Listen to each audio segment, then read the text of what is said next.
زينت حواجبي وهالصراحة زي شاربي. ريال مدريد حواجبي راح، برشلونة فازت. والله ليش اللي جاي يصير بريال مدريد؟ والله العظيم حرام. الدوري راح وريال مدريد خسرت. ريال مدريد خسرت والدوري راح.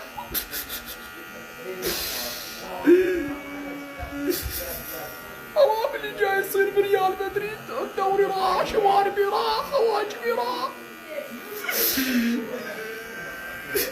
واحدة من أعفن المباريات اللي شفتها في تاريخ الكلاسيكو. الحق مو على ريال مدريد، والله كلنا، أنا مدريدي وكلنا نعرف إنه ريال مدريد تعبان.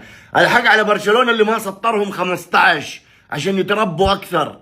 المشكلة بعد الهدف الثاني متفاجئين العيال عندنا، أقسم بالله لو لي صلاحية في ريال مدريد 1%، إن ما تقعدوا في النادي كل أبوكم، مو لسه بجيب لكم مورينيو ويربيكم وياخذ صلاحيات في غرفة الملابس، أكفكفكم والله لا أنزل مكان بيرز، لا أكفكفكم. وأنت يا البكاية هلكتنا، كل ما حد صفر عليك، كل ما حد كلمك سواء عندنا 15 أبطال، عندنا 15 أبطال. يا أخوي لا تتغنى بالماضي، ألعب زي الناس، فوت كورة يا أخي، خلينا نفرح ثاني. إيش أنت تحسب حققت خلاص ما عاد تبى تلعب؟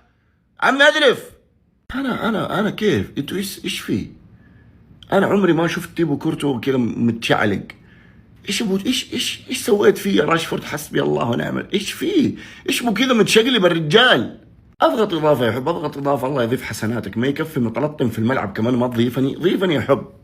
فليك يا عيال والده متوفي، فليك اموره كلها خربانه، لكن نشوفه مبسوط مع لاعبينه، جاب لهم اعظم دوري تنافسي اصبح بعهد فليك ولا شيء. فليك لما قدم الى برشلونه قدم بامال، فليك لما جاء الى برشلونه تروه جاء بقطار، ما حد استقبله في المطار ولا بهلله ولا اي شيء. فليك اللي تشوفونه اليوم حقق لهم اعظم دوري، انا اشوفه دوري بالروح، دوري صنعه فليك. حزين جدا، والده متوفي، حاضر محقق بطولة دوري، الحزن في وجهه. فليك صنع منظومة تكتيكية عظيمة، صنع منظومة تاريخية، أنا فخور في فليك. ارجعوا لما تكلمنا فيه إنه برشلونة أفضل دفاعيا، في المحاور الأفضل، في الهجوم الأفضل، برشلونة أفضل في كل شيء. اليوم برشلونة يتوجون بالدوري بعد فوزهم على ريال مدريد. مبروك يا برشلونة، هارد لك مدريد. يجب طرد أربلوا، يجب معادلة عقلية بيريز، يجب تعديلها. ما قدموه البرشلونيين اليوم يستحقون فيها الفرحة. كلما اقترب الكلاسيكو تشعر أن ريال مدريد يشعر بالخوف. صدق أو لا تصدق أن برشلونة يلاعب ريال مدريد. الثاني الفريق اللي يلبس الأبيض هو ريال مدريد، مو بريال أونيون، هو ريال مدريد. على 15 دي بالله ويشرب مويتها يا زول. فينيسيوس جونيور جماهير برشلونة قاعد تسفر له سافرات الاستحجان، بدل ما يرد برد منطقي ويعني على الاقل يحاول مثلا يسكتهم يقول 36 ليغا معلش كده ممكن. لكن شنو دخل الابطال؟ انت قاعد تلعب في اسبانيا، ده اسمه لا ليغا. شوف الشعار في كتفك ده اسمه شنو؟ بيجي مكتوب لا ليغا، والمباراه في الدوري الاسباني وفي اسبانيا. دخل دوري ابطال اوروبا شنو؟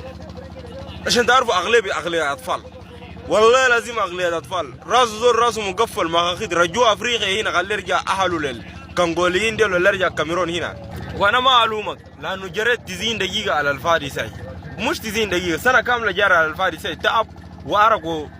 المهم مبروك مشجعين برشلونه، الليغا رقم 29 مستحقه، دي اكتر شفت ليغا مستحقه في التاريخ، وان شاء الله حتكون دور ال100 نقطه. ولا أذى للمنغوليين ولا أذى للبنغاليين والله المفروض ما نحلفش، احنا نبي نحلف. اقسم بالله المباراة ما بيوعى، والله ما بيوعى. الحرام عارف اللاعبين اللي لعبوا اليوم في المباراة يقعدوا في الريال وما زالوا يرفعوا شعار ريال مدريد من جديد. بالنسبة لهالشايب العرس هذا كله وباتها متوفي، باتها متوفي والله، يعني باتها متوفي. وشوفوا شن دار، على عكسنا نحن عندنا مدرب خايف يطلعها، هو صح ما عنده من يخش، لكن البين انه خايف من هذا، خايف يطربق كما طربق فالفيردي. والله ما عندي ما نقول.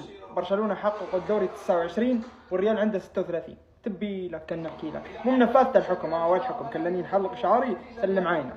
ليش نحلق شعري؟ انا قلت لكم نختار الحكم اللي يعجبني، ما قلت لكمش اللي يجيب اكثر عدد لايكات، فاخترت اني نحط صوت فليك. اسبوع بعد اسبوع بيحوله. وباش ما ننساش عليكم فليك.